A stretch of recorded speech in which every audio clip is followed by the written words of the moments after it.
Yeah, Mike, I have a question for you. This is name is Glenn Noble. Thank you for your all your expertise this morning. How about some of us that are really more interested in providing services to companies where we would be a great fit as a consultant versus an employee? What's the receptivity around that? Excellent question, Glenn. I'm glad you brought it up. One of the things I didn't mention here, and probably should have, we call it the gig economy, right? We're all familiar with it, and right now, I think 30-some% of the U.S. workforce really works for themselves, right? That number is expected to increase, and I think some of the resignations that we've seen are folks going from traditional work into being their own consultants. Yes, we are going to continue to, I think, see an increase in that. So the demand, let me start out, the demand has increased, is increasing, and will continue to increase. The marketing is the same thing. I will tell you, Glenn, that the way we talk here today, you can apply. If you're an independent consultant, everything we talked about today is the same. You market yourself to where you think you're going to get business, right? Give you an example. I'm a consultant, talent acquisition strategies. I don't really do as much placement anymore. I do a lot of organizational design, go in and try to, put your team together and see what works, build an agile organization. I can tell you that I target the organizations that I know need it. Again, if you're not already, become an expert in your industry, at least in your local market, or if it's remote, if you work in an industry where you can work anywhere. Let's just say you work in high tech, you work for the social media companies, those guys are everywhere, right?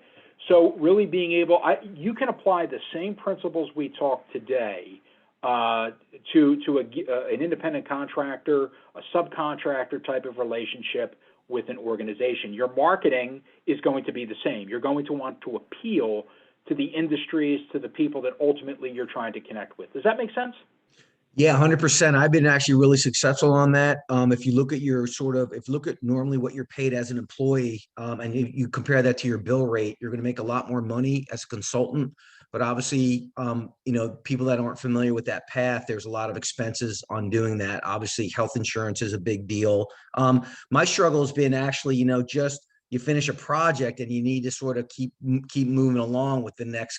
In my world, it's been banks, right, as clients. So it's a little bit of a balancing act, continuing to do the work, but also making sure that the work will continue when a particular project is done.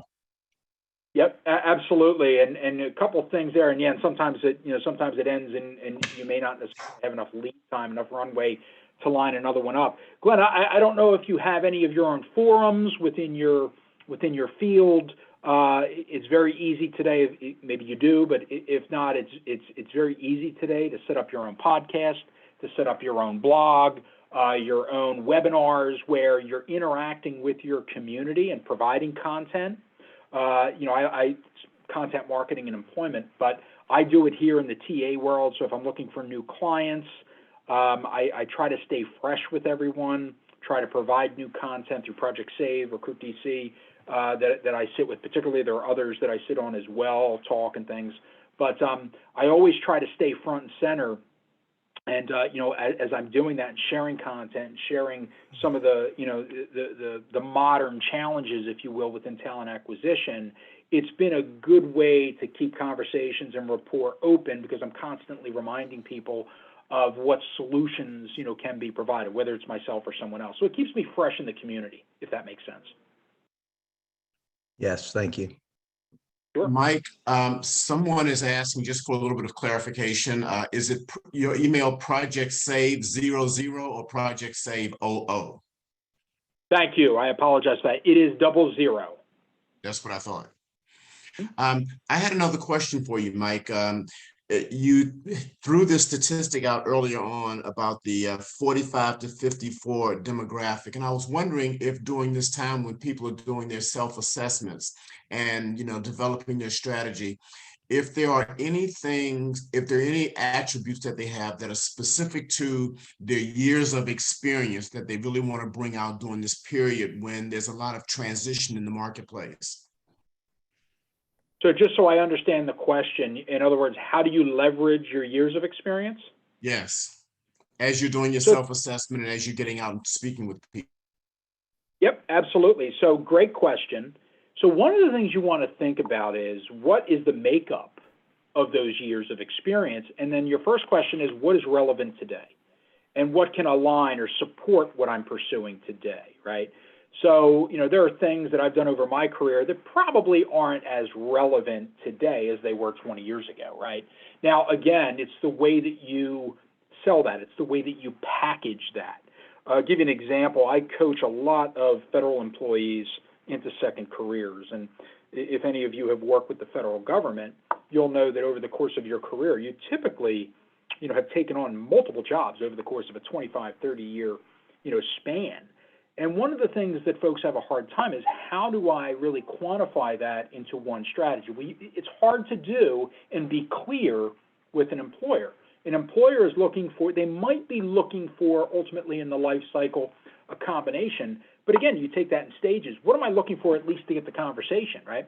I've got to be able to leverage my expertise to appeal to the potential employer or set of employers.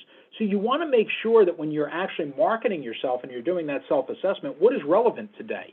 If only the last 5 years or 10 years of experience is relevant, that is what is really going to dominate my marketing, right? Everything else might be mentioned or played down, but I'm really, really going to highlight, showcase that experience that's relevant today. Coming at it, hey, here are my 25 years of experience, may not necessarily be enough to have an impact on that potential employer. Does that make sense? Absolutely. So you want to leverage it, although you're bringing, your seniority, right? You want to make sure that what is highlighted is the content and the expertise that that employer or employers are looking for. I see a raised hand from James. Good morning. Thank you very, very much for this presentation. And I appreciate especially that last answer that you just gave. I'm brand new sort of into the career transition after 34 years within one public school association.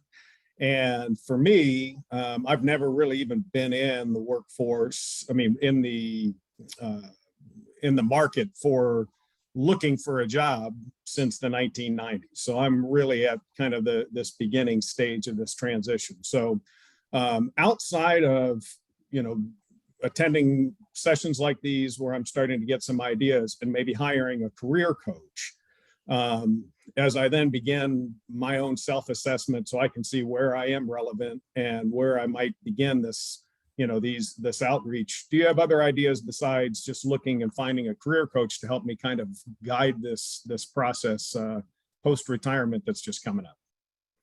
Absolutely. No, I think a career coach is always good. A good one is always good to help you, put that strategy together. I would say that, really getting familiar with a particular industry or set of industries, I think that's extremely important. I think there are two things that you need to start with here.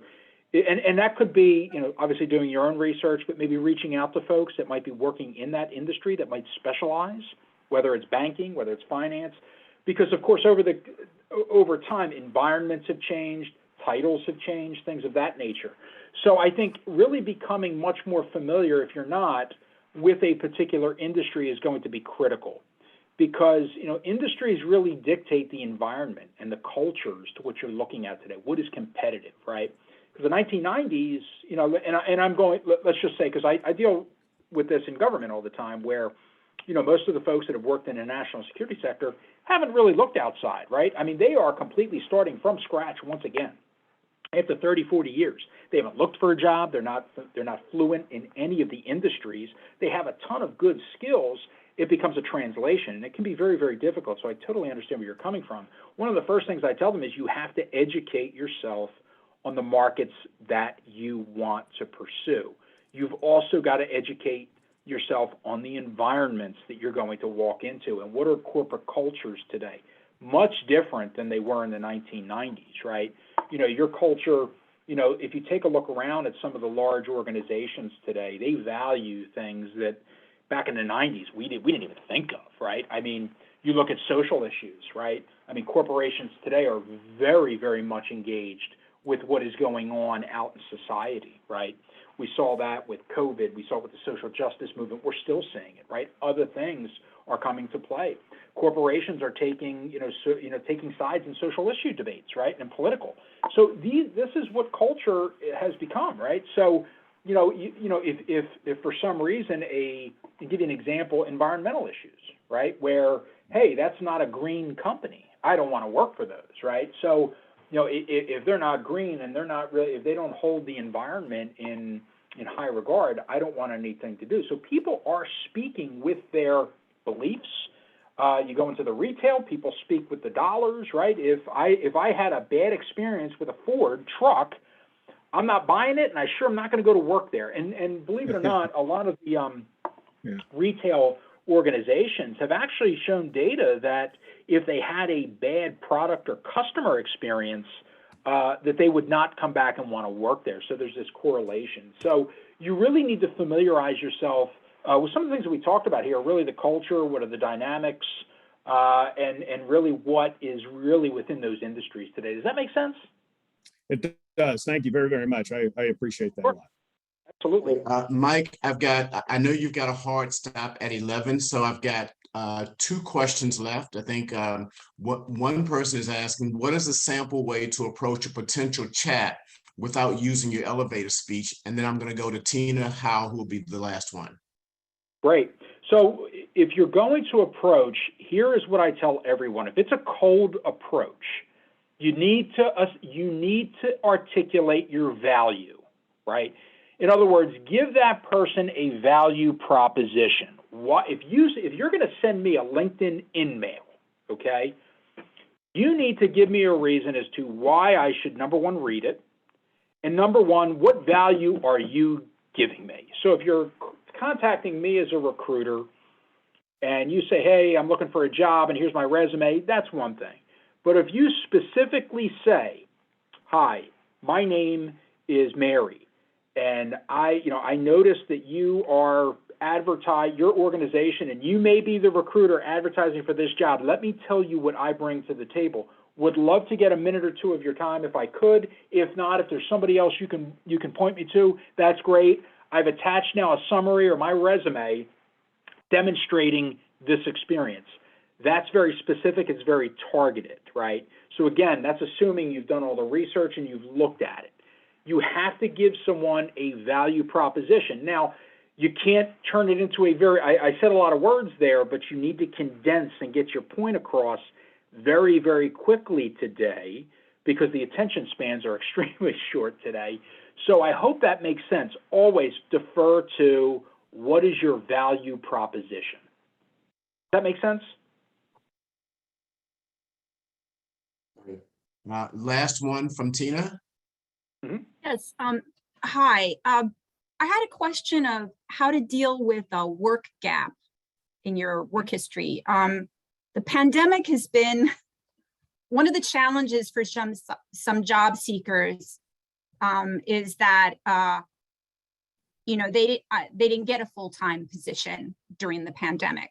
Like for me, I did some volunteer work. I took some courses.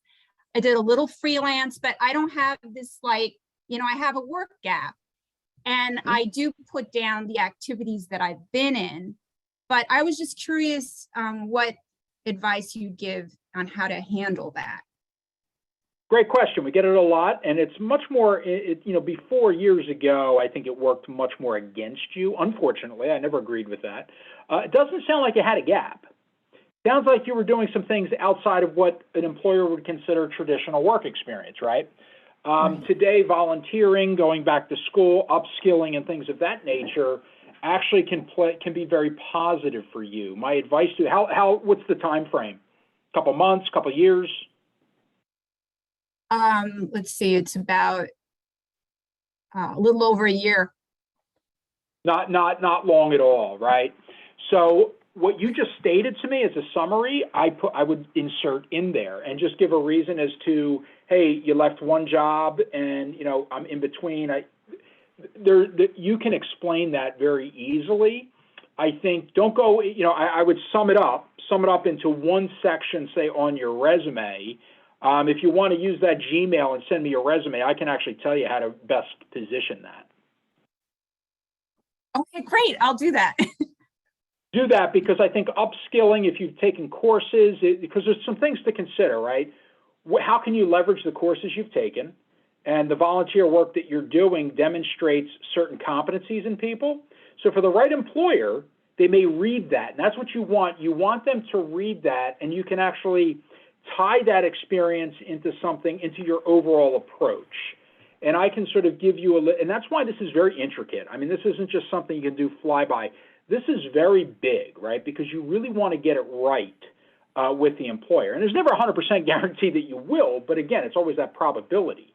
But being able to convey and articulate it in a way that an employer will really understand it and actually it would resonate with them is what you're striving for. And again, some of that is guesswork because you're never going to know everything, but certainly being able to tee it up, if you will, a certain way could certainly benefit you as opposed to just leaving it blank or just having a gap not accounted for. Does that make sense? Yes, it does. And I will send you my resume to get your feedback.